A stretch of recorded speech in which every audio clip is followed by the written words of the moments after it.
ನಮಸ್ಕಾರ ಕರ್ನಾಟಕ. ಭ್ರಷ್ಟರು ಕಂಡ್ರೆ ನೀವು ಯಾರು ಹೆದರ್ಬೇಕಾಗಿಲ್ಲ. ನಿಮ್ಮಲ್ಲಿ ಯಾರಾದರೂ ಪೊಲೀಸರು ಅಥವಾ ಪೊಲೀಸವರ ಟೀಮು, ಇನ್ಸ್ಪೆಕ್ಟ್ರು, ಸಬ್ ಇನ್ಸ್ಪೆಕ್ಟ್ರು, SP, DYSP ಅಥವಾ ಯಾವುದೇ ಸರ್ಕಾರಿ ಅಧಿಕಾರಿಗಳು ನಿಮ್ಮ ಬಳಿ ಲಂಚ ಕೇಳಿದ್ರೆ ನೀವು ಮಾಡಬೇಕಾಗಿರೋದು ಒಂದೇ ಕೆಲಸ, ಅದನ್ನು ಕರ್ನಾಟಕ ಲೋಕಾಯುಕ್ತಕ್ಕೆ ಲಿಖಿತ ರೂಪದಲ್ಲಿ ಕಂಪ್ಲೇಂಟನ್ನು ಕೊಟ್ಟು ಅವ್ರ ಮೇಲೆ ಕಂಪ್ಲೇಂಟನ್ನು ಲಾಡ್ಜ್ ಮಾಡಿ ಏನೂ ಮಾಡಬೇಕಲ್ಲ. ಕರ್ನಾಟಕ ಲೋಕಾಯುಕ್ತಕ್ಕೆ ಹೋದರೆ ನಿಮಗೆ ಎರಡು ಫಾರ್ಮ್ಗಳನ್ನ ಕೊಡ್ತಾರೆ. ಆ ಫಾರ್ಮ್ಗಳನ್ನ ಇಸ್ಕೊಂಬಂದು ಜೆರಾಕ್ಸ್ ಮಾಡಿಸಿ ನೀವು ಅದರಲ್ಲಿ ಯಾರ ವಿರುದ್ಧ, ಫಾರ್ ಎಕ್ಸಾಂಪಲ್ ಪೊಲೀಸ್ ಇನ್ಸ್ಪೆಕ್ಟರ್ ವಿರುದ್ಧ ಕಂಪ್ಲೇಂಟ್ ಕೊಡಬೇಕು ಅಂದರೆ ಏನು ಕಂಪ್ಲೇಂಟು ಅಂತೇಳಿ ಅದರಲ್ಲಿ ಕಂಪ್ಲೇಂಟ್ ಬರೆದು ಅಫಿಡೇವಿಟನ್ನು ಹಾಕಿ ಅವ್ರು ಕಂಪ್ಲೇಂಟ್ ಕೊಟ್ಟರೆ ಆಯಿತು. ಅಕಸ್ಮಾತ್ ನಿಮ್ಮ ಹತ್ರ ಹಣ ಡಿಮ್ಯಾಂಡ್ ಮಾಡ್ತಾ ಇದ್ದಾರೆ ಅಂತಂದರೆ, ಈಗ ಮತ್ತು ಲೋಕಾಯುಕ್ತ ಪೊಲೀಸರು ಅವ್ರನ್ನ ಟ್ರ್ಯಾಪ್ ಮಾಡಬೇಕಾದ್ರೆ 2 ಇಂಗ್ರೀಡಿಯೆಂಟ್ಸ್ ತುಂಬ ಇಂಪಾರ್ಟೆಂಟು. ಈ ಒಂದು ಭ್ರಷ್ಟಾಚಾರದ ನಿಗ್ರಹ ಕಾಯ್ದೆ ಕೆಳಗಡೆ ಅವ್ರನ್ನ ಅರೆಸ್ಟ್ ಮಾಡಬೇಕಾದ್ರೆ 2 ಇಂಪಾರ್ಟೆಂಟು. ಒಂದು ಡಿಮ್ಯಾಂಡು, ಎರಡನೇದು ರಿಸೀವ್ ಅಂತ. ಭ್ರಷ್ಟಾಚಾರ ಪ್ರಿವೆನ್ಷನ್ ಆಫ್ ಕರಪ್ಷನ್ ಆಕ್ಟ್ ಕೆಳಗಡೆ ಡಿಮ್ಯಾಂಡ್ ಅಂತಂದರೆ ಯಾವುದಾದ್ರೂ ಒಂದು ನಮಗೆ ದಾಖಲೆ ಕೊಡಬೇಕಾಗತ್ತೆ. ಅವ್ರು ಸಾಮಾನ್ಯವಾಗಿ ಫೋನಲ್ಲಿ ಮಾತಾಡಿದಾಗ 10 ಲಕ್ಷ ಕೊಡು, 5 ಲಕ್ಷ ಕೊಡು, 1 ಲಕ್ಷ ಕೊಡು, ಈ ಒಂದು ಫೋನ್ ರೆಕಾರ್ಡು ತುಂಬ ಇಂಪಾರ್ಟೆಂಟು.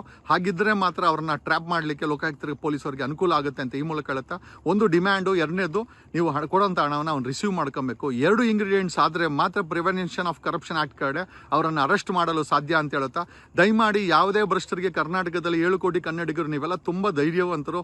ಈ ನಡುವೆ ಸಾಲು ಪೊಲೀಸವ್ರನ್ನ ಅಧಿಕಾರಿಗಳನ್ನ ಇಡಿಸಿ ಕೊಡ್ತಾ ಇದ್ದೀರಾ. ಒಂದು ಸಮಯದಲ್ಲಿ ಕೋಲಾರದ MLA ಸಂಪಂಗಿಯನ್ನು 5 ಲಕ್ಷ ಲಂಚ ಇಸ್ಕೊಬೇಕಾದ್ರೆ ಒಬ್ಬ MLAನ ಅರೆಸ್ಟ್ ಮಾಡಿದಂಥ ಕರ್ನಾಟಕ ಲೋಕಾಯುಕ್ತ ಇವತ್ತು ಮತ್ತೆ ಆಕ್ಟಿವ್ ಆಗಿದೆ. ಕರ್ನಾಟಕ ಲೋಕಾಯುಕ್ತ ಮೇಲೆ ಅಲ್ಪ ಸ್ವಲ್ಪ ನಮಗೆಲ್ಲರಿಗೂ ನಂಬಿಕೆ ಬರ್ತಾ ಇದೆ. ದಯಮಾಡಿ ಯಾರು ಲಂಚ ಕೊಡಬೇಡಿ, ಅವ್ರಗಳ ಮೇಲೆ ಕಂಪ್ಲೇಂಟ್ ಕೊಟ್ಟು ಅವ್ರುಗಳನ್ನ ಇಡಿಸುವಂಥ ಕೆಲಸವನ್ನು ಮಾಡಬೇಕು ಅಂತ ಹೇಳುತ್ತಾ, ಮೊನ್ನೆ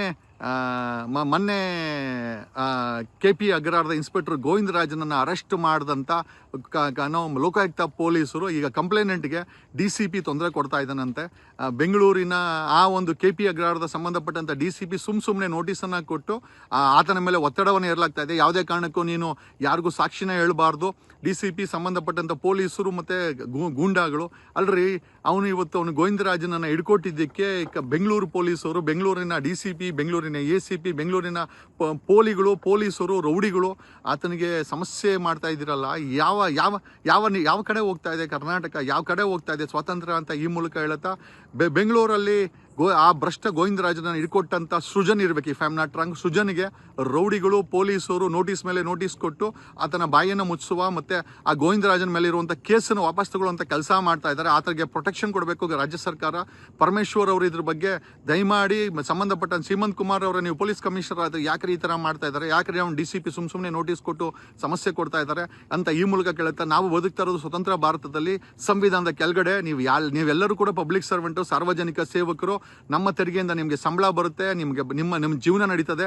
ನೀವು ಸೇವೆ ಮಾಡಬೇಕಾದ್ರೆ ಬರುತ್ತೋ ಧಮಕಿ ಹಾಕೋದು, ಲೂಟಿ ಕೆಲಸ ಮಾಡಬಾರ್ದು ಅಂತ ಈ ಮೂಲಕ ಹೇಳುತ್ತಾ, KP ಅಗ್ರಹಾರದ ಗೋವಿಂದರಾಜನ ಅರೆಸ್ಟ್ ಕೇಸಲ್ಲಿ ಕಂಪ್ಲೇಂಟ್ ಮೇಲೆ ಒತ್ತಡ ಏರಲಾಗ್ತಾ ಇದೆ. ಇದನ್ನು ಈ ಕೂಡಲೇ ಬೆಂಗಳೂರು ಪೊಲೀಸರು ನಿಲ್ಲಿಸಬೇಕು. ಸಂಬಂಧಪಟ್ಟಂಥ ಅಧಿಕಾರಿಗಳು, ಹೋಮ್ ಮಿನಿಸ್ಟರ್, CM ಇದಕ್ಕೆ ಆದೇಶ ಮಾಡಬೇಕು ಅಂತ ಹೇಳುತ್ತಾ, ನಾನೇನು ಮಾಡುವಾಗ ಜಗದೀಶ್ ನಮ್ಮ ಟ್ರೂ ಲೈಫ್ಸ್ ನ್ಯೂಸ್ ಚಾನೆಲ್.